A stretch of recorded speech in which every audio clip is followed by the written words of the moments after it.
Questions. Uh, yeah, my first question is when out and about in the world, how bad is it to be driven by optimism uh, regarding goals rather than like not being driven by that attachment to the outcome? Where would you get the idea that optimism would be a negative in any circumstance? Because for because optimism for me, so like last week I talked about how I was feeling overexcited and stuff. And then I figured out the reason was I was attached to the outcome. Like I had a vision that I want to achieve, and because that vision f- felt like very achievable, like it felt okay, I can really do it. So that optimism that I will get there was it driving me to do things. Uh, yeah, to do things and be excited and be excited and all those like emotions that were coming up. So because I was attached to the outcome, I was wondering, is that a good thing or a bad thing? Hang on one second. Let me see if I can improve the sound. Hang on one moment.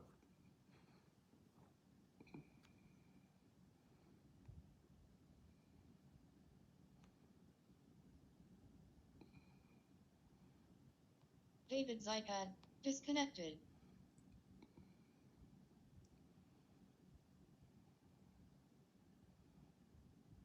Connected to David's iPad and iPhone 13 Pro Max. Okay, now let's try it. Okay. That's better. 124. That's better. So you're saying that optimism is the same thing as being attached to the outcome. It feels similar to me, yeah. Let's say you were a mountain climber and you wanted to get to the top of a medium-sized mountain, Mm-hmm. and you didn't think you could get there. You were pessimistic. Mm-hmm. That would not be good. You probably wouldn't climb it. Yeah, that would not be good, yeah. So I don't understand. I'm having difficulty. What do you mean? What do you mean attached to the outcome? I guess would be the question. Attached to the outcome means I want something, and because I think that I will get it, so I am attached to the fruit of the action. Like in Gita, it says, uh, like uh, like Nishkam karma is all about uh, to not be attached to the fruit of the to the result of the action, rather than uh, just do the action. Hmm. That's pretty advanced practice.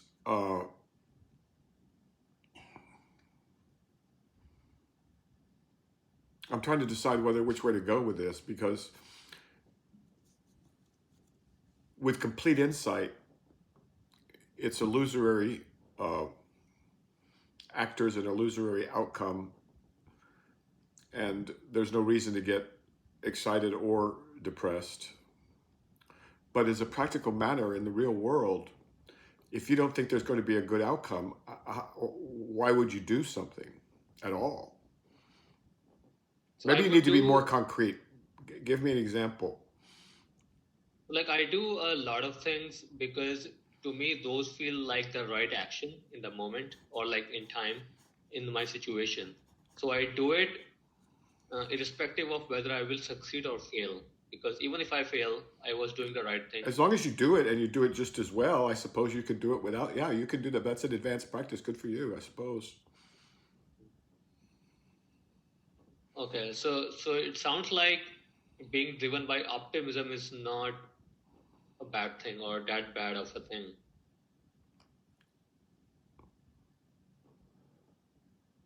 I think we need to be more concrete.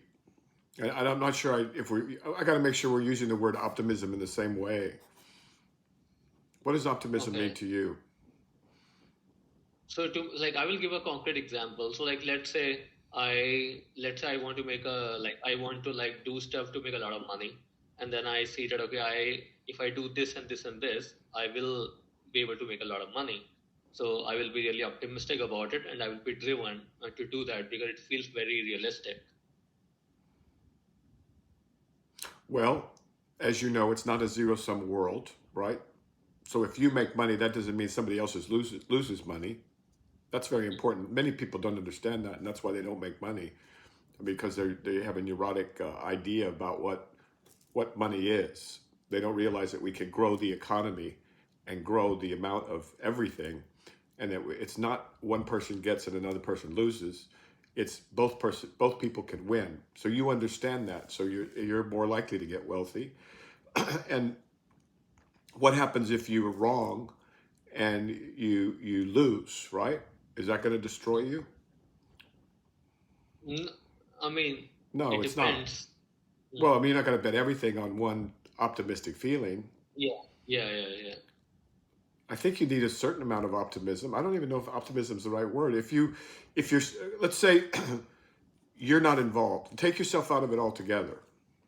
Imagine another man faced with your situation, and you're watching him do what he's doing, and you can say, well, his goal is he wants to make more money for whatever reason, okay? Hmm. And you watch this man, and you watch his thinking process, and you look at him, and does he sound sane to you? I mean, does he sound reasonable? Does he sound sober? Does he have his feet on the ground? If you look at yourself in the third person, Hmm. Yeah, it does seem that way that uh, that yeah, things are realistic, and that person is not taking too many risks and doing it in a reasonable manner. okay, well then,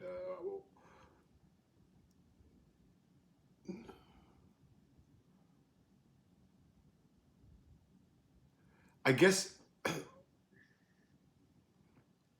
there are extremes of optimism that you have to watch out for, just like there are extremes of pessimism. Hmm. But in this world, opportunities do arise, and it's important to take those opportunities if you're so inclined. So I don't see the problem here. Okay, got it. I think I mainly got confused because of the Nishkam Karma practice that I read in the Bhagavad Gita.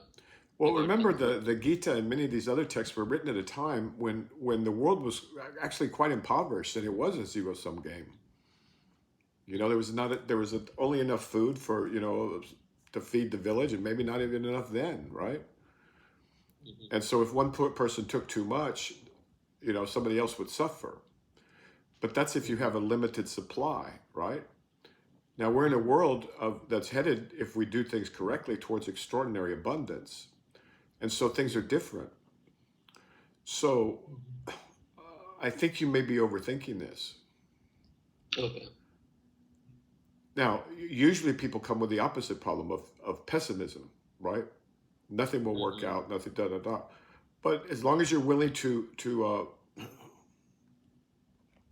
pay the price, suffer the consequences in case you're wrong, however, whatever Hmm. those might be, then yeah, definitely, why not? Yeah, just I don't. I think you're overthinking it. Got it. All right. Okay. Good. Mm. Next question. And good Yeah, the luck. next Good question luck. is about the opposite problem, which is pessimism. So, so, so Okay. this one is regarding fear of death.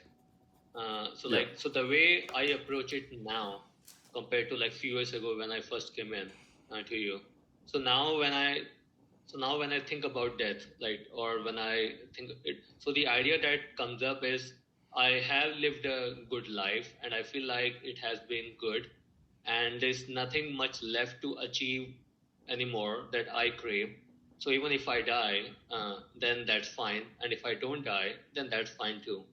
And then the thought stops, and I continue going back to doing what I was doing. So this mindset, is it a healthy mindset, or is this like an erroneous approach regarding It contemplation? sounds like a rationalization because life has much more in store for you. Much more for you to learn. Much more for you to experience. Much more for you to do. Mm. But count yourself fortunate, right? And that's really good because that's a big step. Do you feel happy? Mm, I feel content. Okay, that's Uh, even better. Contentment is the greatest wealth. Okay. So being ready to face death is normal. I mean, you should be ready to face death at any moment.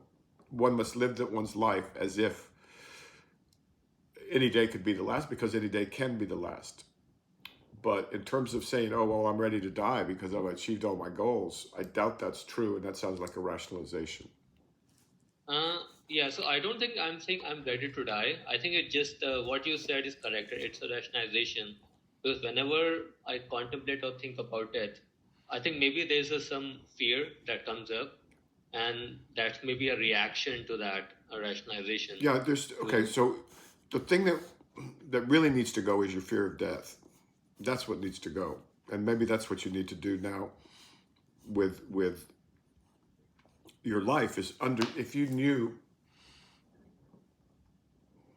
what death was, if you knew what you were, then the fear of death goes away.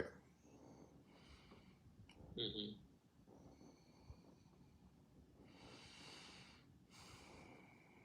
Yeah, To live a but life in then fear is until hardly living, you know. mhm.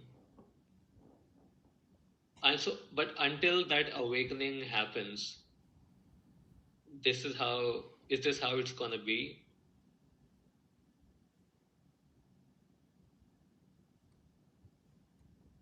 I don't know how it is. Like until that awakening happens, the fear will not go away. Is that true? Not necessarily. Like in what situations or scenarios the fear actually goes away without awakening? You can actually get to the same place by just hardcore reasoning and logic and study.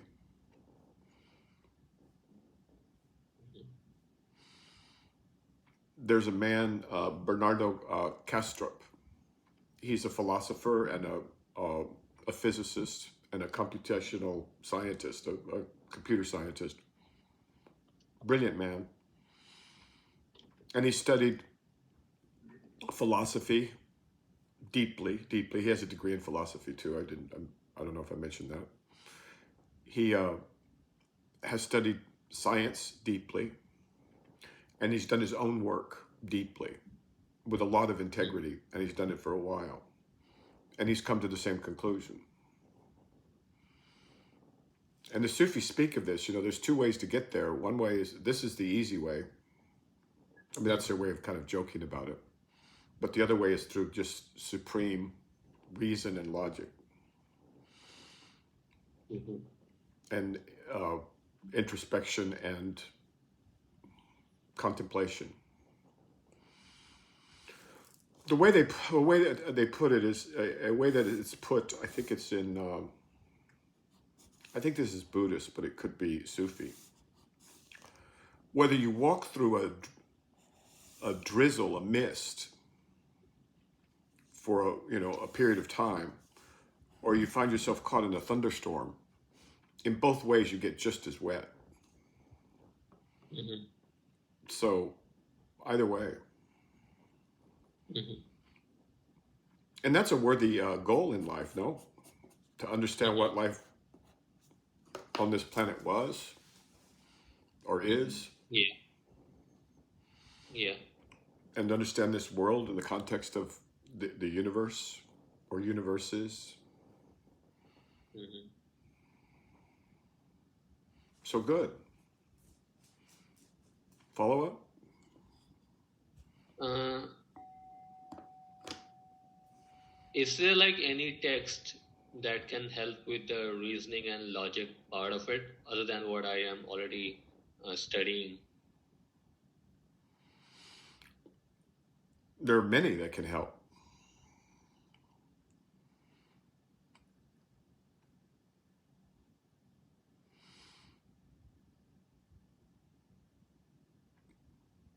I think the ones that you have, if you've digested those first, I mean, before moving on, it makes sense to digest what you already have. Okay. Okay. And these books will change. You'll notice. You'll go back to them and you'll go, oh, this is a different book because you're a different person. And these books are designed that way.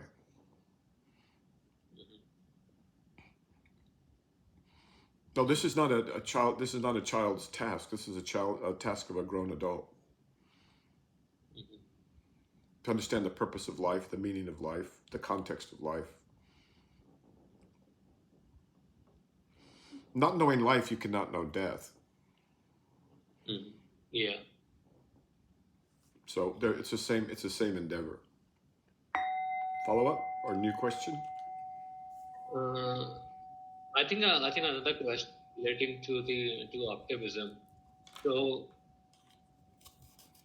So the way I felt optimism about the worldly things, I I wonder why I don't feel the same optimism regarding awakening or like waking up. Why it doesn't feel the same way, like the So do I. I wonder optimism. about that.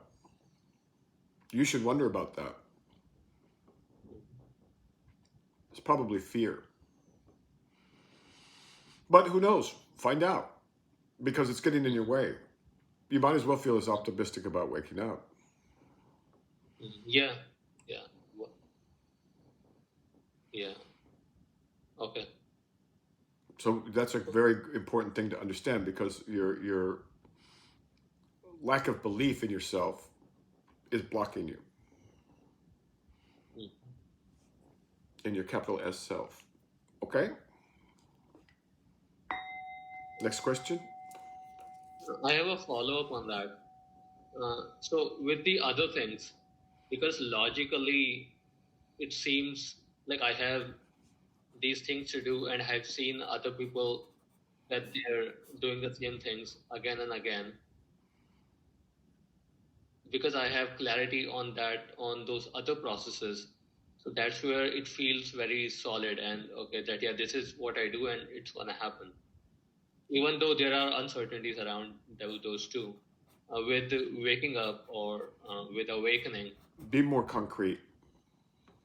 Do you see other people doing what sort of thing in order to make fortunes? yeah, in order to like make fortune or like be healthy or like other things, like worldly things.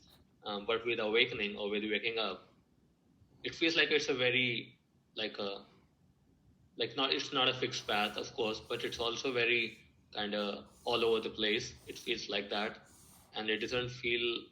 And maybe because I haven't seen personal examples where people have gone through from not being woken up to woken up. Maybe that is causing this lack of faith. Possibly. Have you seen people lose fortunes or lose their health Yeah, and yeah, lose I their have health? seen that. So you know you can't Yeah, take those for granted, either one of them. yeah, Only truth can be taken for granted, and even then, I don't know if take it for granted is the right word, but you know what I'm trying to say. Possibly, that could possibly be it. okay, got it. Okay, I think we can move on to the next question. Elon watched $52 billion fall right through his fingers, and he had every reason to be optimistic. So good luck. Okay, next question. Yeah, the next question is about the change in the like in the likes and dislikes that I have had, maybe especially in the last couple of years. So now, whenever I do things that I used to do before, so like let's say watching something or doing some like eating or like those like mundane things, Mm-hmm. uh, they are not exciting and they are not fulfilling. But when I go out for a walk or when I'm out in the nature, that feels fulfilled and like very enjoyable. So this kind of change has taken place, but then because of that, life feels less exciting than before because I'm not able to enjoy these things that I used to enjoy before. Is this a Do you sign of some? suffer as much? Hmm? Do you suffer as much? No, I don't suffer as much. So a quiet joy is sustainable. The others, the happiness, the unhappiness, the oh, I'm not suffering, I got what I wanted, or yes, I am suffering because I don't have what I want. Those are up and down, up and down, up and down. But a quiet joy, a contentment, a deep sense of contentment, and joy to be here on this beautiful earth for a while. Is there something more you want than that? No, not. Yeah, I think that is pretty good. But I No, do that want to contentment is the differentiate. greatest wealth. That's the greatest wealth. That's worth more than all the money. And that you can keep. Mm, Who knows about money or health? yeah, yeah, they can go away pretty easily. Yeah, so I would be grateful for the quiet joy. Don't worry, there will come times when it'll be tried. I do want to differentiate between laziness and like this thing, because I do enjoy not doing anything. uh, Can you and not just do like anything? not for a long time. For a short time, yeah, but not for a long time. I wouldn't worry about it too much. Consider the lilies of the field. Neither do they toil nor do they weave, yet not even Solomon was arrayed as one of these. Do you understand what that means? Okay. Can you repeat that? It's Jesus. It's a quotation from Jesus. Why don't you look it up, and then you'll have it for yourself. Just Okay. search, consider the lilies of the field. This way you'll have it for yourself, this beautiful quotation from Jesus.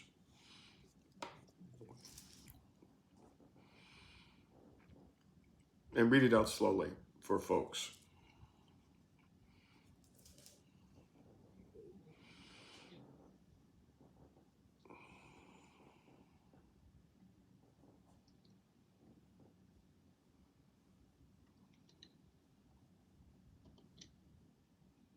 Yeah, it says, so why do you worry about clothing? Consider the lilies of the field, how they grow. They neither toil nor spin.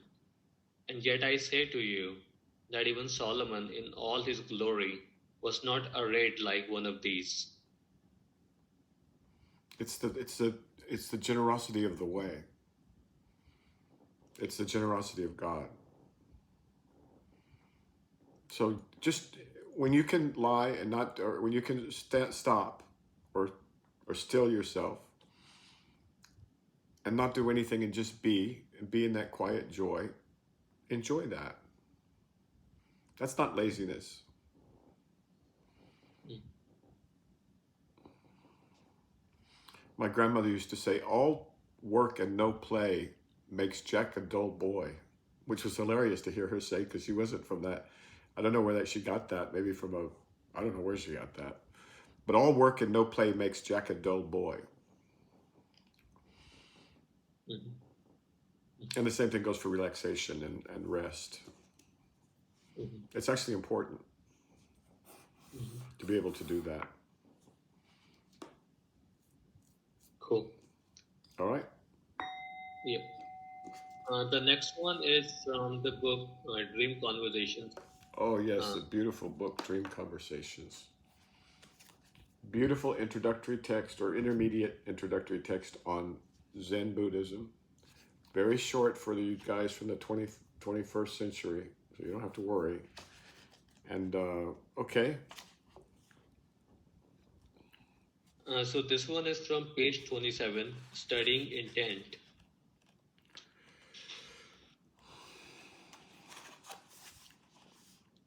Okay, I'm going to read it. Studying intent. The method of studying intent is to lay aside all intellectual understanding and emotional assessment and look at a saying or story directly.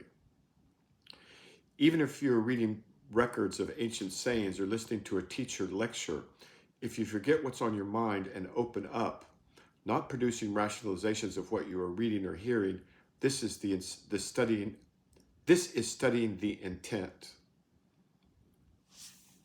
Okay. So this is on learning how to read. And learning how to read is difficult. I know because it took me decades to learn how to read, adult decades. So what's your question? Yeah, my question is, I think I'm not able to do this Right, because you're not yet. And that's why you can't get the yield that you will get eventually. That's why you keep hearing me say you're going to need to return to these books. Because as you mature, you begin to realize that you're looking at everything slanted, like with a cockeyed, you can't see straight. Nobody can in the beginning. It's difficult to get to the real intent of the writer or the speaker without inserting your own agenda into it. An example would be that story about what is it? A dilemma where Nasruddin had to choose between two women to marry, and one was a moneyed wench, and the other one was a young beauty. Right. So we automatically, when he says, "Can you swim, my dear?" to the moneyed wench, right? One of them's going to drown, and he's got to save one of them. He can only save one. And he asks the moneyed wench, "Can you swim, my dear?" We automatically apply that to ourselves, or think that we understand it fully, but we don't. And so those are examples. So the first thing when we read something, we insert our own biases into looking at it. When we read it again, then we might see it, but this time with a different bias. And then perhaps when we read it the third time, we can read it and understand what the author was actually saying. Doris Lessing is a very good example of this, for example, for any deep writer, right? And the same thing's true with poetry. When you read a poem, you read it for yourself, usually first, right? And then maybe all you need to do with poetry. So of some kinds of poetry. But then if as you start to, they use the word digest. I don't love that metaphor, but you have to process it. And then you have to process yourself, and then you have to grow more, and then you come back to it, and then you're able to get to the actual intent of the author, if that's possible. It's difficult because words are always false. And so it's a real art to put them together in such a way that you can glean some truth from them. But So what was your question? What was your question? So is there a process to that, or does that come only with experience and Time. more You need time. Okay. So you need to. It takes time for this to percolate through the interstices of the brain, of the mind. It takes time and some maturity, and the maturation can be accelerated, which is the goal. But there's some things you can't understand at your age, even though you're a middle-aged man. Right? You won't understand them until you're an older man. It's just the way it is. But this passage, which I think articulates it very well, what was the question? Yeah, so like what is the process to study? Oh, so in here but here okay, this is a good example. So here we just went to this page, studying intent, but we left out the two prior paragraphs on expression, studying expression and studying intent. So now let's go back, right? Now let's look at this paragraph on studying expression. Contemplating Zen, studying expression. Contemplating Zen sayings and stories is not necessarily a matter of studying the expression. Theoretical discussions and assessment of the different modes of teaching, outlook, practice, and experience as represented in the sayings and stories is called studying the expression. Okay. Contemplating Zen sayings and stories is not necessarily a matter of studying the expression. Theoretical discussion and assessment of the different modes of teaching, outlook, practice, and experience as represented in sayings and stories is called studying the expression. Even if people sit silently facing a wall, if they keep various bits of knowledge and understanding in their minds and try and arrange and assess them, this is also in the realm of studying expression. So now so this changes the context of studying intent. And let's go back one more paragraph, because there's a whole this whole exposition, which I didn't notice and you didn't mention, is on Zen expression, and it goes like this. The terms intent and expression originally came from poetics. It might be said, for example, that the phrasing of a poem is very nice, but its mentality is insipid. Zen uses the terms with different meanings. Zen has various teachings referred to by such terms as transcendence and integration. I like that word, integration. The beyond and the here and now. Holding still and letting go. Arresting and releasing. Killing and enlivening. 3 mysteries, 3 essentials, 5 ranks, ruler and minister, and so on. All of these are in the realm of expression. So let me read that paragraph again, because this is critical for understanding which is actually kind of proving the point. The paragraph you pointed to, called studying intent, without reading these 2 prior paragraphs, it doesn't make nearly as much sense. Okay. The terms intent and expression originally came from poetics. It might be said, for example, that the phrasing of a poem is very nice, but its mentality is insipid. Zen uses the term with a different meaning. Zen has various teachings referred to by such terms as transcendence and integration, the beyond and the here and now, holding still and letting go, arresting and releasing, killing and enlivening, 3 mysteries, 3 essentials, 5 ranks, ruler and minister, and so on. All of these are in the realm of expression.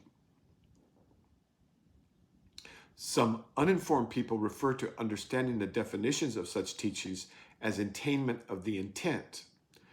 They think that mastery of expression means the ability to answer questions easily when explaining these terms to others.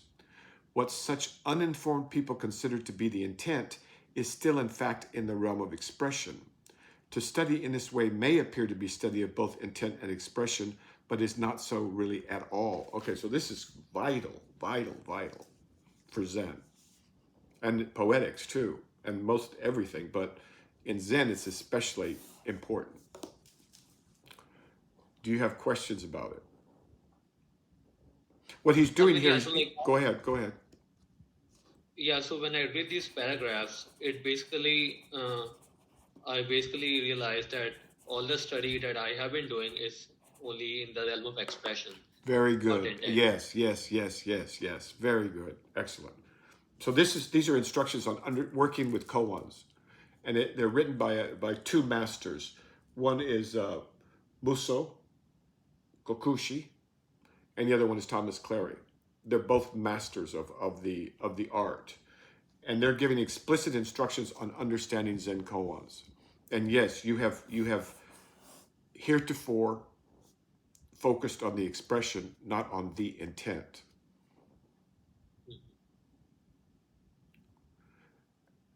And so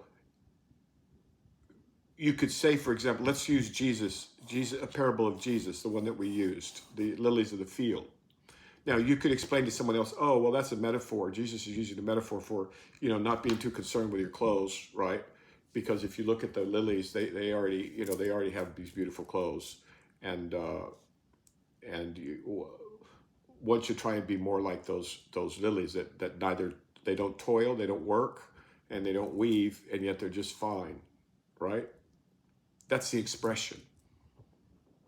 But the intent is much deeper than that. much, much deeper than that. And that's where you go next. Beautiful, excellent.